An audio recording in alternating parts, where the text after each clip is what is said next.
Seguridade Social do servidor. Então, relativo aqui ao plano de Seguridade Social.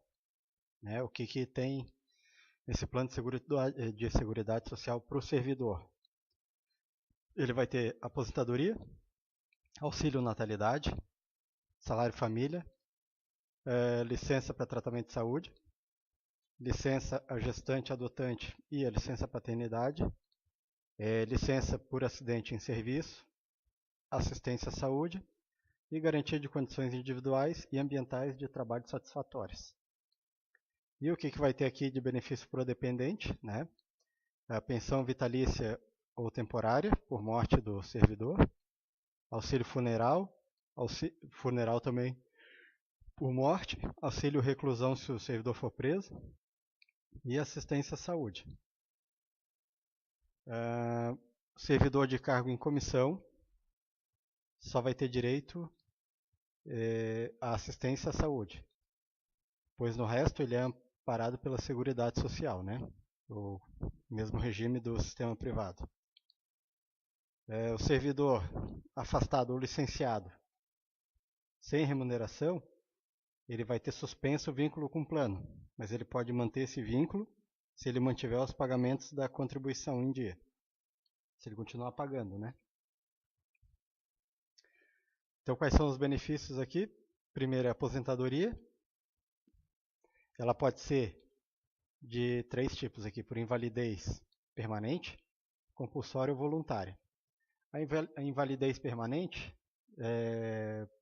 o servidor recebe proventos proporcionais ao tempo de contribuição, em via de regra, né?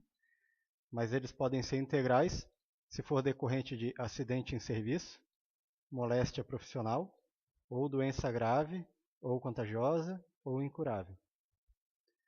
A aposentadoria ela vai ser compulsória, com proventos proporcionais ao tempo de contribuição ou aos 70 ou 75 anos, na forma de lei complementar. E ela vai ser voluntária, se o servidor tiver um mínimo de 10 anos de efetivo exercício no serviço público e 5 anos no mesmo cargo. E tiver a idade de 60 anos, homem, com 35 de contribuição, e 55 anos, mulher, com 30 de contribuição, né, para receber provento integral.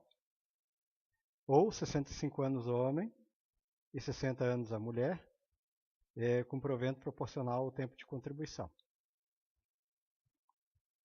Então, a partir de 65, o homem ele já pode se aposentar.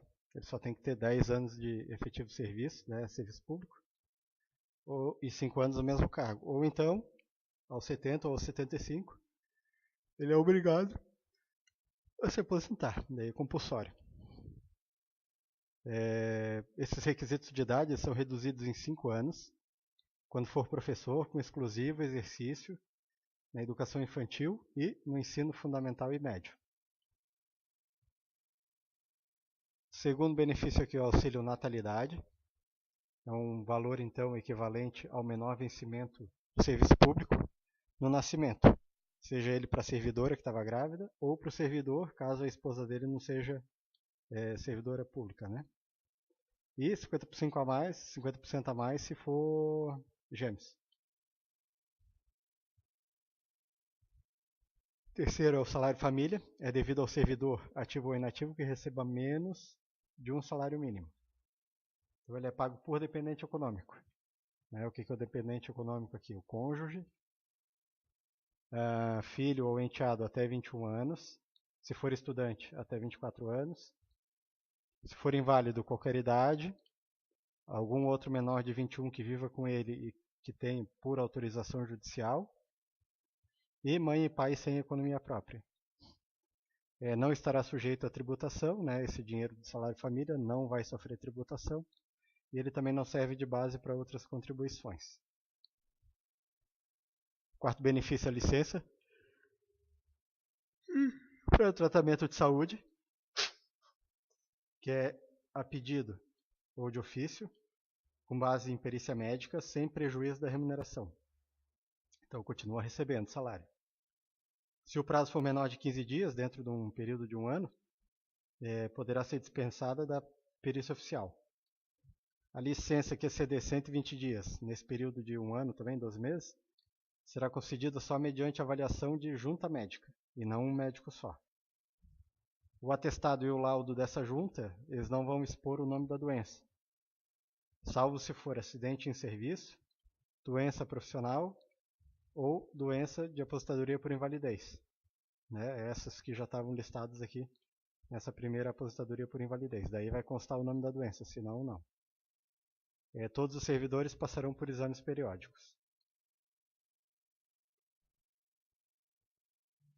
O quinto benefício é a licença adotante ou a licença paternidade, né, que ela vai ser a licença gestante. Ela é de 120 dias consecutivos para a gestante, sem prejuízo da remuneração, né, ela continua recebendo. E ela já pode iniciar no 9º mês de gestação, ou antes, se for por prescrição médica. Em nascimento prematuro, ela vai contar a partir do parto. Se natimorto, ela vai ser submetida a um exame médico 30 dias após o parto, para avaliar se ela pode reassumir o cargo. Se for aborto, ela vai ganhar, se sofrer um aborto, ela vai ganhar 30 dias de repouso remunerado. Para amamentar, a lactante ela vai ter 1 hora de descanso por dia, que ela pode dividir em 2 períodos de 30 minutos, 2 de 30 minutos, até que o bebê faça 6 meses. E, no caso para adotante, tem 90 dias se a criança for menor que 1 ano, ou 30 dias se for maior que 1 ano. E a licença paternidade é de 5 dias consecutivos, por nascimento ou adoção, tanto faz. A licença por acidente de serviço, ele vai receber remuneração integral. Decorre de dano físico ou mental, relacionado às atribuições do cargo, ou de uma agressão sofrida no exercício do cargo, ou de um dano sofrido no percurso casa-trabalho ou trabalho-casa, né? Tanto faz. Se necessitar de tratamento especializado, pode ser tratado em instituição privada à conta de recursos públicos. Então, a União que vai pagar. Mas somente quando recomendado por junta médica. A prova do acidente deverá ser feita num prazo de 10 dias após o fato, né? Pode ser prorrogado. A pensão, ele é pago por ocasião de morte do servidor aos dependentes. E quem serão os beneficiários? Né? O cônjuge divorciado ou separado de fato, que receba pensão alimentícia, né, definido pela Justiça. O filho, menor de 21 anos, inválido ou deficiente intelectual ou mental. Mãe e pai com dependência econômica do servidor e irmão também com dependência econômica do servidor, e que seja menor que 21 ou inválido ou com deficiência intelectual ou mental. Concessão para cônjuge ou filho vai excluir pai ou irmão. Né? Se o cônjuge ou filho ganha, pai e irmão não ganha. Se o pai ganha, irmão não ganha.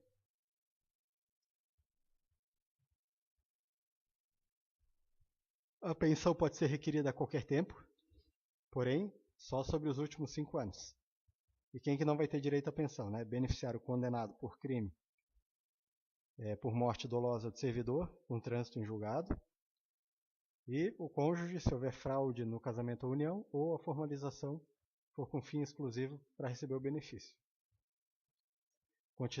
Continuando aqui a parte de pensão. A pensão por morte presumida, né? Acha que, com a certeza que morreu. A pensão provisória, ela recebe então, a família recebe uma pensão provisória, quando da declaração da ausência do servidor por autoridade judicial, então ou ausência, ou desaparecimento, desabamento, inundação, incêndio ou acidente que não seja em serviço, ou desaparecimento no exercício do cargo. A provisória ela vai ser transformada em vitalícia ou temporária 5 anos após sua vigência e cancelada se o servidor reaparecer. Vou tentar fechar essa abinha aqui. Aí vai ser cancelada se o servidor reaparecer. Quando é que vai perder a qualidade de beneficiário? Né, se o beneficiário falecer, se houver anulação do casamento, né, no caso era o cônjuge, e essa decisão saiu após a concessão da pensão ao cônjuge, por uma cessão da invalidez ou da deficiência do servidor, quando o filho ou irmão faz mais de 21 anos, por renúncia expressa do beneficiário, e se for em relação ao cônjuge, após 4 meses. Se o servidor morreu sem ter contribuído pelo menos 18 meses, ou se esse casamento ou união estável foi iniciado em menos de 2 anos antes do óbito. Então tem 2 períodos, na verdade mais de um período, mas se for abaixo tem 2 linhas divisórias aqui, a de 18 meses de contribuição e a de 2 anos pelo menos de casamento. Então, se for para cá, menos do que 18 meses e menos do que 18 meses de contribuição e menos do que 2 anos de casamento, essa pensão é paga só até 4 meses. E daqui para cá, como a gente vai ver depois, é bem graduada, né? Tem várias graduações. Então, após os seguintes períodos, que são esses aqui, né? 3 anos, 6 anos, 10 anos, de acordo com a idade do servidor no momento do óbito, e o servidor que tenha pago aqui 18 meses, pelo menos, né? E que seja casado há mais de 2 anos antes do óbito. Se o servidor vai ser pago esse benefício por 3 anos, se o servidor tinha menos do que 21 anos. 6 anos se tivesse entre 21 e 26, 10 anos entre 27 e 29, 15 anos entre 30 e 40, 20 anos entre 41 e 43, e vitalício se ele tiver mais de 44 anos. Continuando aqui os benefícios, então, tem o auxílio funeral, que é pago à família do servidor nativa ou aposentado, e é equivalente a 1 mês de remuneração ou provento. Mesmo que tenha 2 cargos, só será pago o valor maior para ele. Será pago num prazo de 48 horas, por procedimento sumaríssimo, a pessoa que pagou o funeral, ou seja, ou um familiar ou o terceiro também vai ser indenizado caso o terceiro tenha pago. Em caso de falecimento em serviço fora do local de trabalho, a custa de transporte do corpo, né, vai ser da União. O auxílio reclusão é pago à família de servidor ativo nos seguintes valores, servidor que foi preso, né? 2/3 da remuneração, se for prisão em flagrante ou preventiva, e o servidor terá direito à integralização da remuneração se for posteriormente absolvido. Então, a família ganhou esses 2/3 enquanto ele estava preso, se ele foi absolvido, ele tem direito a receber aquele total ali, que gera o salário normal dele, né? E a família vai receber metade da remuneração se ele sofrer uma condenação por sentença definitiva a uma pena que não leve à perda do cargo. Se levar à perda do cargo, aí não tem direito a nada, né? Esse auxílio reclusão ele cessa com a liberdade, mesmo que condicional. E por último aqui, assistência à saúde, que é para o servidor, tanto ativo quanto inativo, e para sua família. Ele compreende médico, dentista, psicólogo e medicação, né, para assistência farmacêutica. A prestação se dá pelo SUS, ou através de convênio, contrato ou auxílio. Esse auxílio seria um ressarcimento parcial do gasto, com plano de saúde privado, né, ou SUS ou plano de saúde privado. O ressarcimento, esse ressarcimento parcial, ele fica limitado ao total gasto pelo servidor com o plano privado. Digamos que o plano que eu pago é R$200 por mês, então o total máximo de ressarcimento que eu vou ganhar é R$2.400 naquele ano. É também permitido à União, autarquia ou fundação pública celebrar convênio para prestação de assistência à saúde com entidade de autogestão, por elas patrocinadas. Eu não sei se não é o mesmo esquema do SC Saúde, por exemplo, que o Estado rompeu com a Unimed e desenvolveu um plano próprio para pagar menos. E também é permitido a eles, né, contratar por licitação um plano de saúde privado.